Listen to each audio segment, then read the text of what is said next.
Everyone, welcome back to our YouTube channel SSB से SSC तक। तो आज की वीडियो में हम बात करने वाले हैं कि हम कैसे अपने स्टड स्कोर को सीपीयू 2024 के जो आप मॉक्स लगा रहे हैं उसमें जो आपका स्कोर स्टड हो चुका है उसको कैसे इम्प्रूव करें।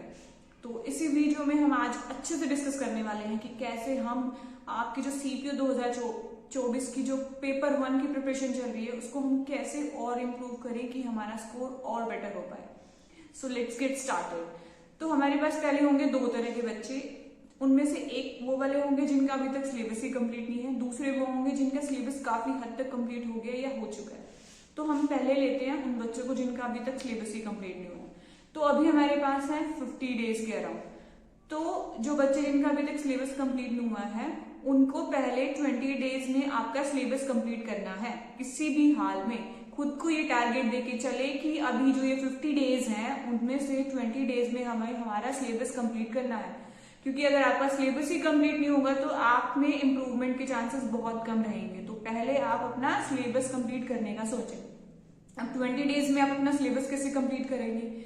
अगर आप मान लीजिए मैथ्स के किसी टॉपिक में 3-4 दिन लगा रहे हैं तो उसको थोड़ा खुद को पुश करके उस चीज को थोड़ा रिड्यूस करें, 3-4 दिन की जगह 2 दिन लगाएं। और ऐसे ही अगर आप इंग्लिश में जैसे वकैब कर रहे हो डेली बेसिस पे, अगर आप 50 वकैब्स कर रहे हैं तो आप उस चीज को थोड़ा थोड़ा बढ़ाइए, दिन प्रतिदिन उस चीज को थोड़ा थोड़ा बढ़ाइए। अगर आप 50 कर रहे हैं तो नेक्स्ट डे आप थोड़ा 60 करने की कोशिश करें। और अगर आप तैयारी कर ही रहे हैं शुरू से, अगर आपने शुरू किया हुआ तो आपने खुद देखा होगा एक टाइम के बाद हमें चीजें थोड़ा ईजी लगने लग जाती हैं। तो वो स्टेज अगर आपकी क्रॉस हो चुकी है तो आपको अब बढ़ा देना चाहिए। आपके नंबर ऑफ वकैब आप कितना याद कर रहे हो उस चीज को थोड़ा बढ़ाओ। वैसे ही अगर आप ग्रामर के किसी टॉपिक में 2 दिन अगर यूजुअली 2 दिन ले रहे हो तो उसको रिड्यूस करके थोड़ा टाइम बचाने की सोचें। अपना टाइम सिर्फ आपकी स्टडीज को दें, और जहां जहां आपको लग रहा है कि हाँ मैं कम टाइम में ये चीज कर सकता हूँ या कर सकती हूँ तो उस चीज को उसमें करें और फटाफट अपने सिलेबस को निपटाने का कोशिश करें। और ये नहीं कि आप सिलेबस निपटाने के चक्कर में क्वालिटी के साथ कॉम्प्रोमाइज करेंगे। क्वालिटी के साथ बिल्कुल कॉम्प्रोमाइज मत करना, क्योंकि अगर आप सिर्फ निपटाने के चक्कर में सिलेबस कर रहे हैं ना तो फिर उससे आपको कोई आउटपुट नहीं मिलने वाला। सो बेटर ये है कि क्वालिटी को साथ में लेते लेते और थोड़ा टाइम को अच्छे से मैनेज करते करते अपना सिलेबस इन 20 डेज के अंदर खत्म करने का कोशिश करें। और अगर आप 20 डेज में, अगर चलो मैंने आपको टारगेट दिया कि हाँ आपने 20 डेज में कर लिया, 20 डेज में सिलेबस होने के बाद फिर आपको क्या करना है, फिर आपको देना है 30 डेज सिर्फ रिगरस प्रैक्टिस। जितना हो सकता है PYQs लगाइए, जीके के लिए लगाइए, रीजनिंग के लिए लगाइए, मैथ्स के लिए लगाइए, इंग्लिश के लिए लगाइए, हर सब्जेक्ट के लिए कोई भी PY की बुक उठाइए, PYQs लगाइए। और फिर जितना हो सकता है मॉक्स दीजिए। एक दिन मॉक दिया, नेक्स्ट डे उसका एनालिसिस करें, अच्छे से एनालिसिस करें। एनालिसिस करने से आपको पता चल जाएगा कि आप अभी भी कौन से टॉपिक में कहाँ पे लैग कर रहे हैं।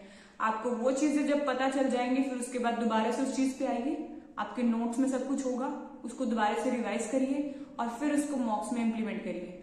फिर देखिए कैसे आपका स्कोर बढ़ता है।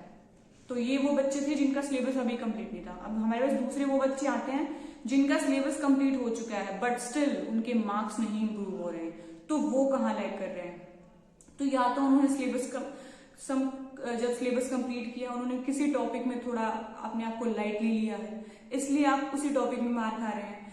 तो अब उनका सोल्यूशन क्या है कि आपको भी मॉक्स लगाना है। मॉक्स लगाने के बाद आपको फिर प्रॉपर ये चीज ऑब्जर्व करनी है कि कौन से सब्जेक्ट में आप कौन से टॉपिक में कहाँ लैग कर रहे हैं, जिससे आपको आइडिया होगा कि हाँ कौन सी चीज को मुझे दोबारा से करना है। तो आपके लिए बेस्ट सोल्यूशन क्या है? अगर आपको आपके मार्क्स बढ़ाने हैं, मॉक्स दें।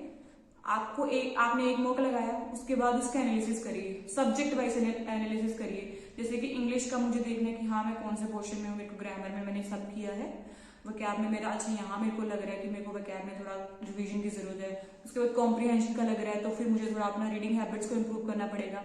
ऐसे ऐसे करके 2-3 मॉक्स दें और उनको प्रॉपर एनालिसिस करें। उसके बाद आपको पूरा आइडिया हो जाएगा कि हाँ आपको कौन सी चीज को दोबारा से करने की जरूरत है। आप पढ़ रखा है आपने, आपके पास नोट्स भी है, फिर बस उस चीज को करिए और फिर उसको मॉक्स में इम्प्लीमेंट करिए और फिर देखिए आपका स्कोर कैसे बढ़ता है। तो ये सब था कि हाँ हम कैसे आपके सीपीयू के जो अभी पेपर होने वाला है मई में कंसिडर करके चल रहे हैं हम, तो उसमें हम अच्छे से अच्छा कैसे स्कोर करें। और अगर आप चाहते हो कि आपकी ड्रीम पोस्ट आपको इसी अटेम्प्ट में मिल जाए तो बेटर यही है कि आप ट्राई करें जितना हो सकता है, जितना अच्छा हो सकता है आप इस अटेम्प्ट में पेपर 1 में ही अच्छा स्कोर करें, क्योंकि अगर आपका पेपर 1 का स्कोर अच्छा आएगा तो आपके पास वैसे ही कॉन्फिडेंस होगा। और तो यही था इस वीडियो में कि कैसे हम अपना स्कोर इम्प्रूव करें। अगर फिर भी आपको लग रहा है कि हाँ मेरे साथ कोई इशू आ रहा है, मैं कैसे इसको हैंडल करूँ या कैसे इसको टैकल करूँ, सो आप मुझे कमेंट में बता सकते हैं ताकि मैं उस चीज़ का सोल्यूशन आपको प्रोवाइड करूँ जिससे कि आपकी हेल्प हो। और अगर आपको मेरा कंटेंट पसंद आ रहा है और कुछ यूजफुल लग रहा है कि हाँ सही में मैं अगर कुछ ऐसा इंप्लीमेंट कर रहा हूँ या कर रही हूँ उससे मेरा हेल्प हो रहा है, so please like share and subscribe my YouTube channel. Thank you.